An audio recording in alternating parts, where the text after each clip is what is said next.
네, 오늘 우리에게 주시는 하나님의 말씀은 요나서입니다. 요나서 3장 1절부터 4절 말씀입니다.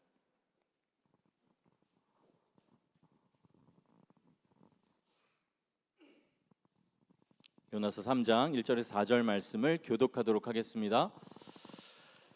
여호와의 말씀이 두 번째로 요나에게 임하니라. 이르시되 일어나 저 큰 성읍 니느웨로 가서 내가 내게 명한 바를 그들에게 선포하라 하신지라. 요나가 하나님의 말씀대로 일어나서 니느웨로 가니라.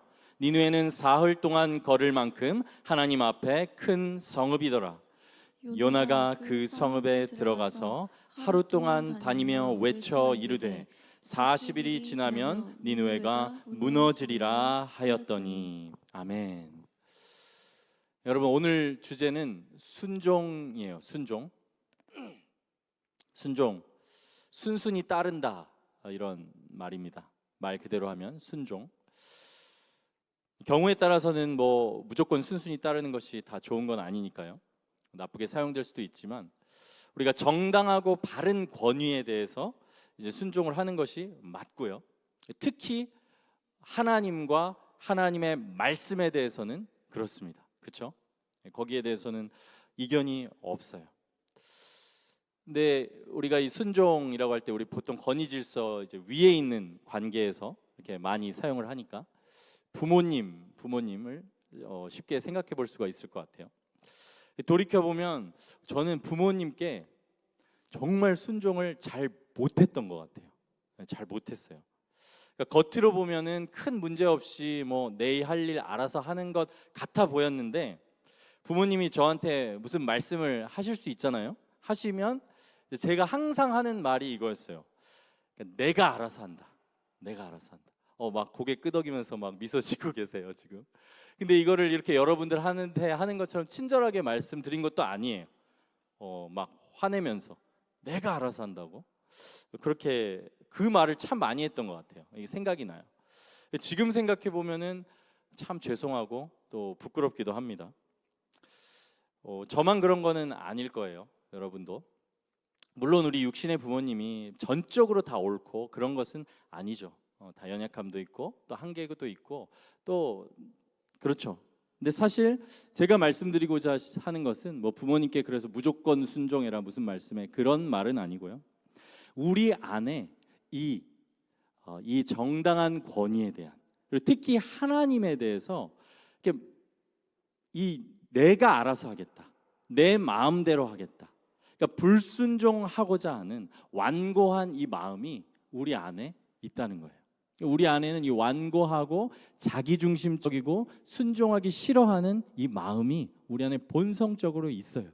그게 아담에게 물려받은 우리의 피입니다. 그렇기에 우리가 순종이 참 쉽지 않아요. 순종. 근데 오늘 주제가 순종인데요. 이번에 요나서 계속 보고 있잖아요. 요나가 이제 오늘 본문 말씀에서는요, 하나님께서 명령하신 대로 일어나서 니느웨로 갑니다. 우리가 함께 말씀을 읽었죠. 요나가 일어나서 글로 가요. 니느웨로 가요. 근데 순종을 하는 것 같아요. 근데 조금 더 지켜봐야 될 내용들이 남아 있어요. 우리가 그것들을 좀 살펴볼 텐데요. 자, 여기서 요나가 제가 막 넘어갔네요. 모르고. 자, 순종을 하려면 우리가 순종이 참 쉽지 않아요. 그래서 제가 이 설교를 통해서 말씀드리려는 요지는 딱 이거예요. 순종을 위해서는 하나님과 한 마음이 되어야 한다. 이게 오늘 설교의 요지예요. 여러분 이걸 기억하셔야 돼요. 순종을 하려면 하나님과 한 마음이 되어야 된다. 그러니까 이제 지난주에 살펴본 대로 요나가 막 절박한 가운데 기도했잖아요. 그렇죠? 그 기도가 불완전했어요. 불완전했는데 하나님이 응답을 하시고 요나를 건지셨어요. 건지셨고, 그리고 기적처럼 살아난 요나에게 이제 두 번째로 명령을 내리십니다. 하나님께서 두 번째로 명령을 내리세요. 본문 3장 1절에서 2절인데요. 한번 함께 읽겠습니다. 두 번째 명령입니다. 시작. 여호와의 말씀이 두 번째로 요나에게 임하니라. 이르시되 일어나 저 큰 성읍 니느웨로 가서 내가 내게 명한 바를 그들에게 선포하라 하신지라. 근데 이 말씀이 우리가 앞에서 살펴본 요나서 1장 말씀이랑 똑같아요. 그러니까 동일한 말씀을 주신 거예요. 1장 1절에서 2절 말씀인데요. 여호와의 말씀이 아미떼의 아들 요나에게 임하니라. 이르시되 너는 일어나 저 큰 성읍 니느웨로 가서 그것을 향하여 외치라. 그러니까 1장에서 말씀을 주셨고 요나가 불순종했고, 그러나 하나님께서는 변함없이 요나를 붙드셨고, 이제 요나가 육지로 나왔는데 하나님께서 두 번째로 똑같이 동일한 말씀을 주시는 거예요.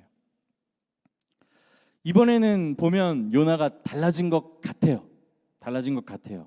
실제로 요나는 이번에는 하나님께서 명령하신 대로 일어나서 니느웨로 갑니다. 달라진 것 같아요. 요나서 3장 3절이에요. 요나가 여호와의 말씀대로 일어나서 니느웨로 가니라. 갑니다. 요나가 가요. 순종을 하고 있는 것 같아요. 근데 좀 더 지켜봐야 된다고 제가 말씀을 드렸어요. 자, 여기서 요나에게 주신 하나님의 명령 두 가지로 크게 나눠볼 수가 있거든요. 하나는 일어나서 니느웨로 가라, 이렇게 명하고 계시고요. 두 번째는 내가 너에게 명한 바를 선포해라, 이렇게 말씀하고 있어요. 일어나서 가라, 그리고 내가 명한 것을 선포해라. 지금 보면 일어나서 갔죠. 일어나서 갔으니까 첫 번째 명령에는 순종을 하고 있어요. 더 이상 하나님의 낯을 피해서 도망가고 있지는 않아요. 그런 면에서 이전보다는 나아진 모습입니다. 실제로 이전보다는 나아진 모습이에요. 그러나 하나님의 명령은 그게 끝이 아니었어요.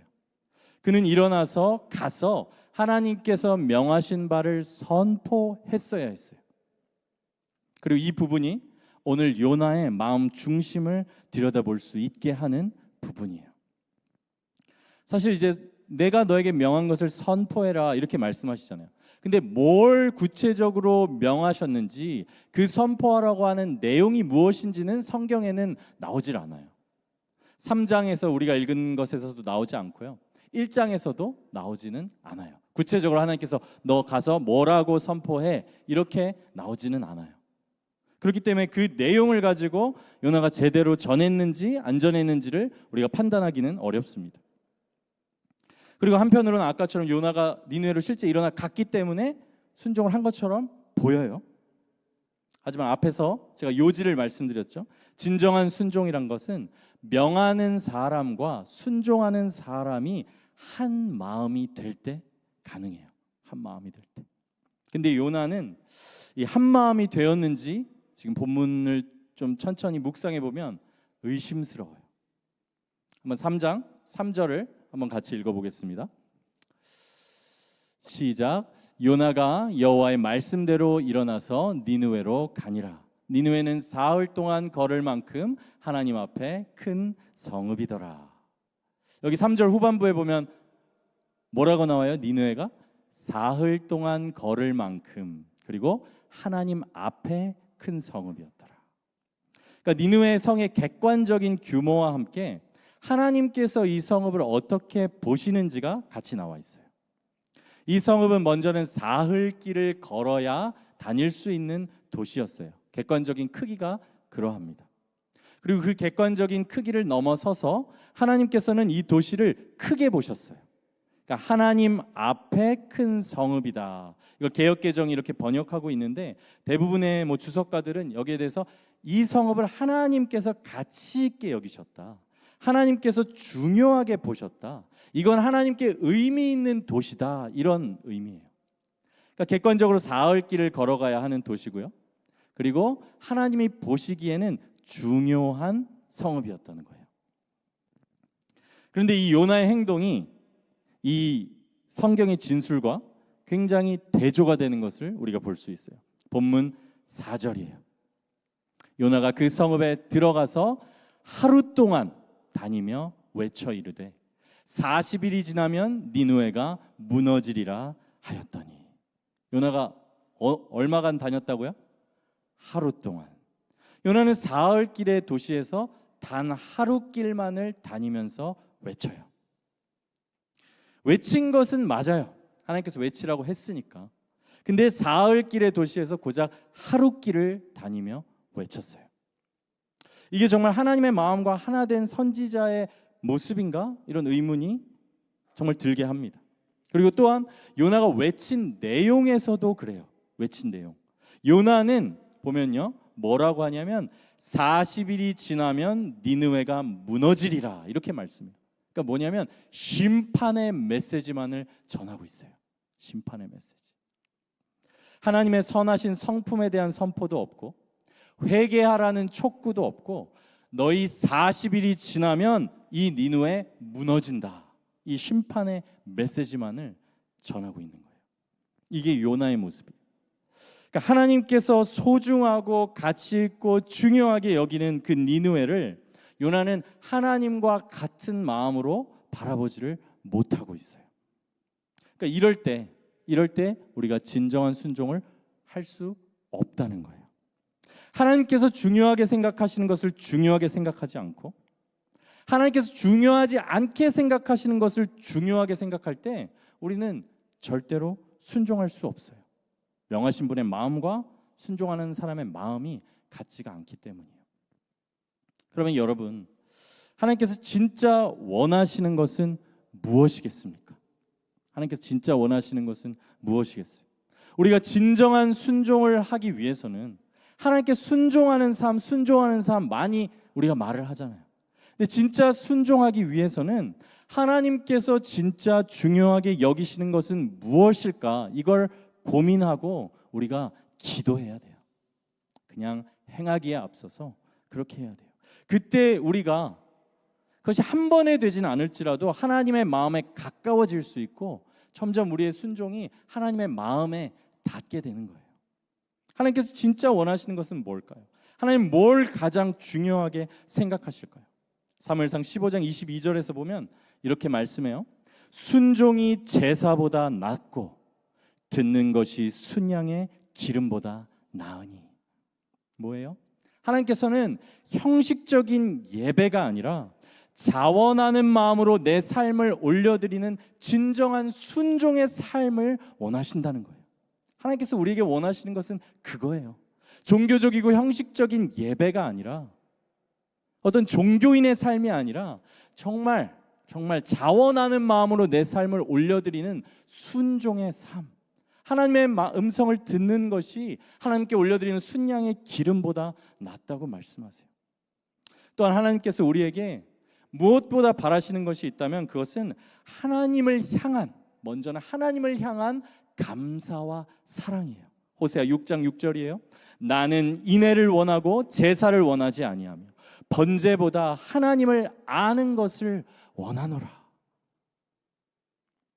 그리고 이 하나님을 향한 감사와 사랑, 이게 있으면요 여러분, 이웃과 공동체를 향한 섬김과 사랑은 그 열매로서 흘러가는 것이에요. 그러니까 이게 뗄래야 뗄 수가 없는 것이에요. 긍휼과 순종은 붙어 있는 거예요. 긍휼 없이 순종할 수 없는 것이고, 그 긍휼이라고 하는 것은 내가 먼저 하나님으로부터 받는 긍휼이고 사랑인 거예요. 우리가 그 사랑을 알 때 우리가 하나님께 사랑과 감사를 올려드려요. 정말 진심으로. 그런데 그 마음 안에서는 우리는 이웃을 향한 섬김과 이웃을 향한 사랑이 나오게 되어 있다는 거예요. 그러니까 긍휼과 사랑은 하나예요. 떨어질 수가 없어요. 그러니까 하나님께서 원하시는 것은 이렇게 진정한 순종의 삶이고, 그리고 정말 하나님을 향한 간절한 감사와 사랑인 거예요. 그래서 긍휼이 없이는 진정한 순종이 없습니다. 우리 마음에 긍휼이 없이는. 여러분, 그렇기 때문에 이제 저희 청년부, 우리 로고스 위저스 공동체를 바라볼 때 뭐 일을 잘하는 것이나요, 행사를 잘 치러내는 것도 중요합니다. 그것도 다 의미가 있는 일이기 때문에 거기에 우리의 마음을 담아서 하면 그게 또 하나님께 올려드리는 우리의 순종이 되잖아요. 그렇지만 그렇게 눈에 보여지는 행사나 어떤 것들을 잘 치러낸다고 하더라도 우리가 그 가운데 서로를 향한 긍휼에 실패한다면, 서로를 향한 사랑에 실패하면 그것은 요나와 같이 하나님께서 진정 중요하게 생각하는 것을 놓치는 것이 되는 거예요. 그러니까 여러분 기억하셔야 할 것이 우리들의 사역이라는 것, 우리들의 신앙생활이라는 것은 그 본질이 일이 아니라 관계라는 것을 항상 기억하시기 바랍니다. 먼저는 하나님과의 관계이고요. 그 하나님과의 관계가 정상적이 될 때 지체와의 관계, 이웃과의 관계는 자연스럽게 이어지는 거예요. 근데 만약에 우리가 그 관계가 없다라고 한다면 우리가 아무리 눈에 보이는 어떤 것들을 잘 해내고 있더라도 그것은 성공이라고 말할 수가 없어요. 만약에 우리 공동체에 사랑과 위로와 긍휼이 흐르고 있지 않다면 그것은 우리가 깨어있지 못하다는 증거예요. 바로 그것입니다. 요나를 보면 아직도 정말 그 많은 일을 경험하고도 하나님의 긍휼의 마음을 갖지 못했어요. 그러니까 하나님과 한 마음을 요나는 품지를 못했습니다. 요나는 이 니느웨 사람들에게 부어지는 그 긍휼이 싫었고, 그래서 기껏해야 하루길만 가면서 심판만을 선포해요. 그러니까 겉으로는 순종하는 것 같은데 그 마음이 하나님과 먼 거예요. 우리 모습도 때로 이와 같지는 않습니까, 여러분? 순종하는 모습은 있는데, 예배하는 모습은 있는데 정작 마음은 하나님께로부터 멀어져 있고 긍휼이 없고, 그렇다면 우리도 같은 모습인 거예요. 이렇게 보면은 정말 진정한 순종이 힘들어요. 그냥 무슨 일 해내는 거면 그냥 하면 돼요. 예배 나오는 거면 예배 나오면 돼요. 뭘 달성하는 거면 뭘 달성하면 돼요. 근데 그게 아니라는 거예요. 진정한 순종이라는 것이. 눈에 보이는 봉사와 섬김, 시간으로 하는 것이 순종이면 그냥 하면 되는데 그게 아니라는 거예요. 하나님께서 바라시는 것은 항상 우리 마음의 중심이에요. 우리 마음의 중심. 하나님께서 그걸 바라시기 때문에 하나님의 요구는 우리의 힘으로 이룰 수가 없어요.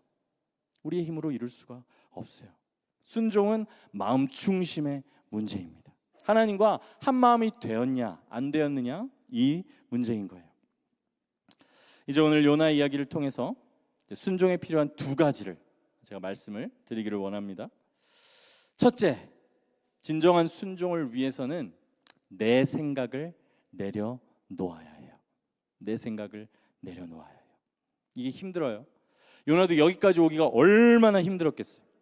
내 생각을 내려놓고, 내 생각은 하나님과 정반대인데 그 생각을 내려놓고 니느웨로 방향을 틀기가 죽기보다 힘들었던 거예요. 그렇죠? 여러분, 인간의 이 고집과 생각이 얼마나 강하고 완고한지 모릅니다. 여러분은 그걸 아시는지 모르겠어요. 저는 그걸 제 자신을 보면서 굉장히 많이 깨달아요. 여러분 한 사람 한 사람을 과소평가하시면 안 돼요. 과소평가. 우리는 생각보다 더 죄인이에요. 과소평가하시면 안 돼요. 생각보다 더 완고해요. 생각보다 더 고집이 세요. 이것을 과소평가하시면 안 돼요. 요나처럼 폭풍을 만나도, 물속에 빠져 죽을 고비를 넘겨도, 기적 같은 구원을 경험을 해도 이 깊은 마음 중심의 그 뿌리 깊은 죄성이 저절로 변화되지가 않는 것이 여러분 우리 한 사람 한 사람인 것을 우리가 기억해야 돼요.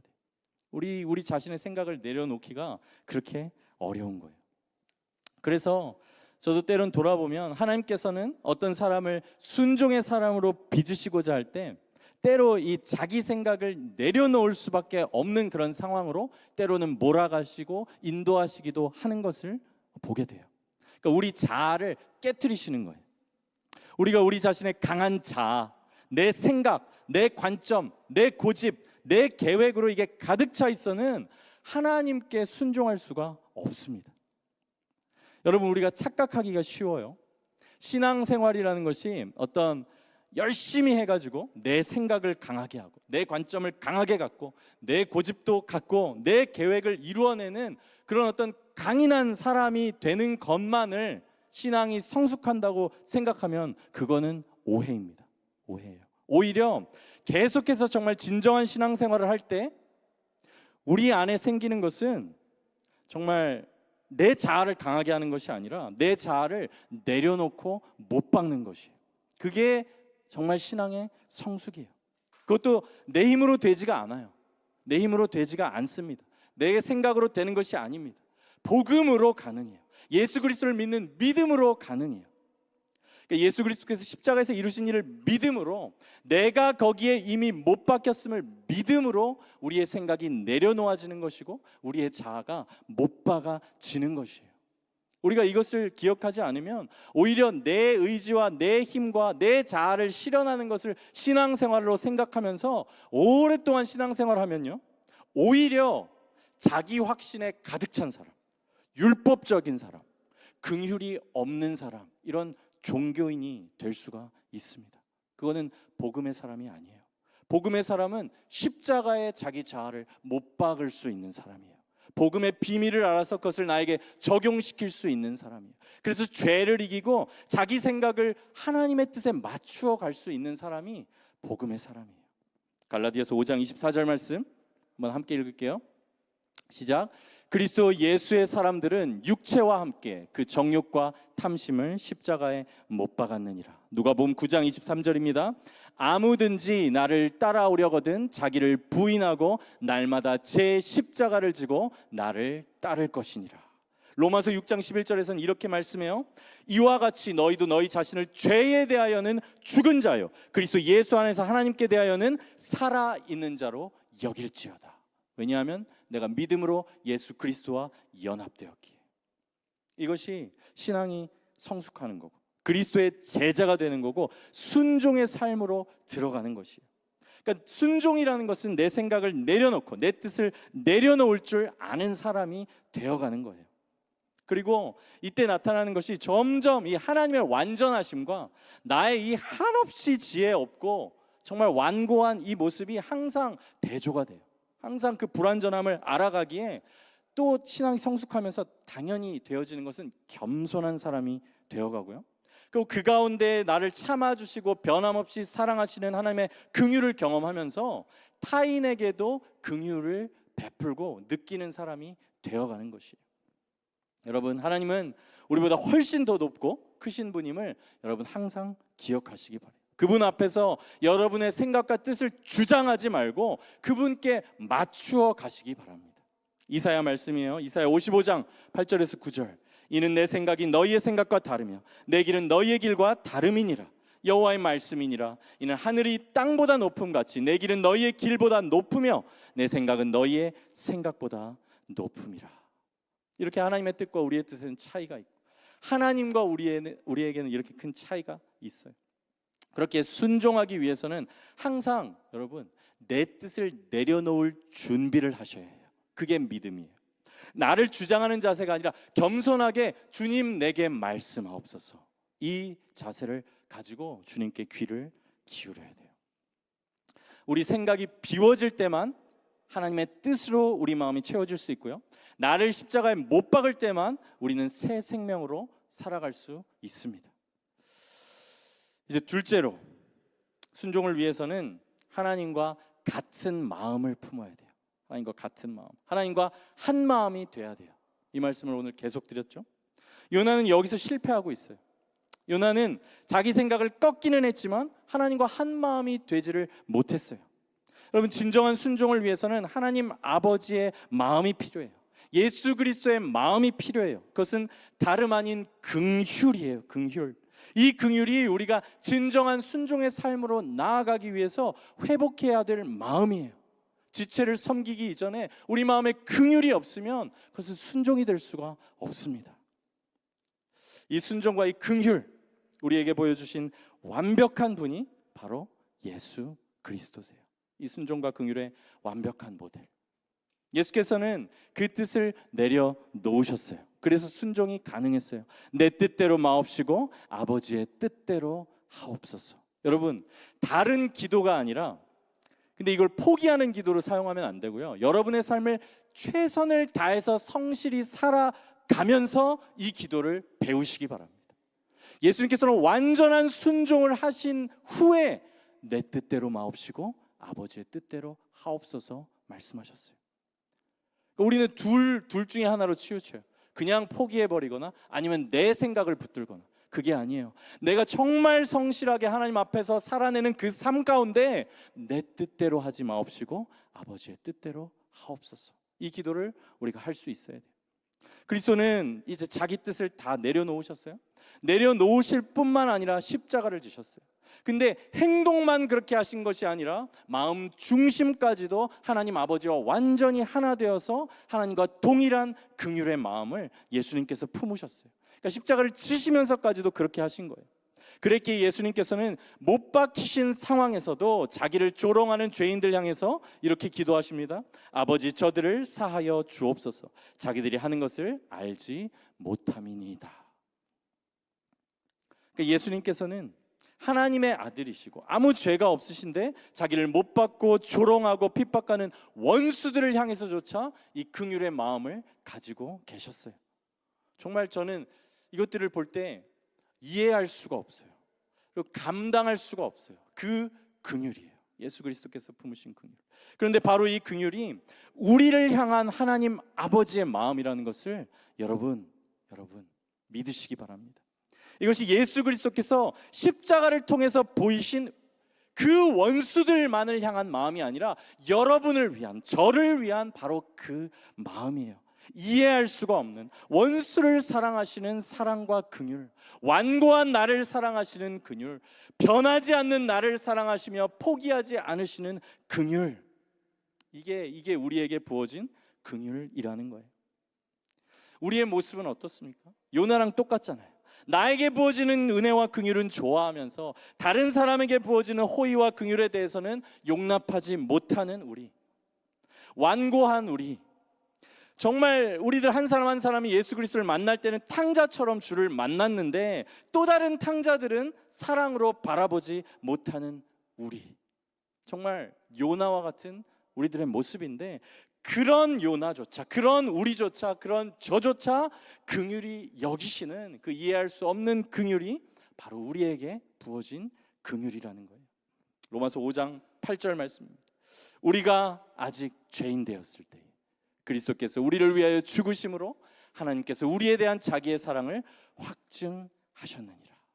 여기 이 말씀에 보시면 하나님 아버지의 사랑이 있고요, 그 사랑을 아버지와 한 마음이 되셔서 우리에게 십자가를 통해서 보이신 예수 그리스도가 있어요.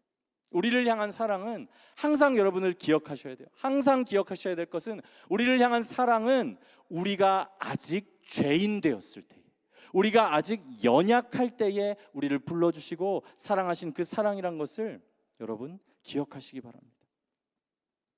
이 긍휼이라는 것이 우리에게선 절대 나오지가 않습니다.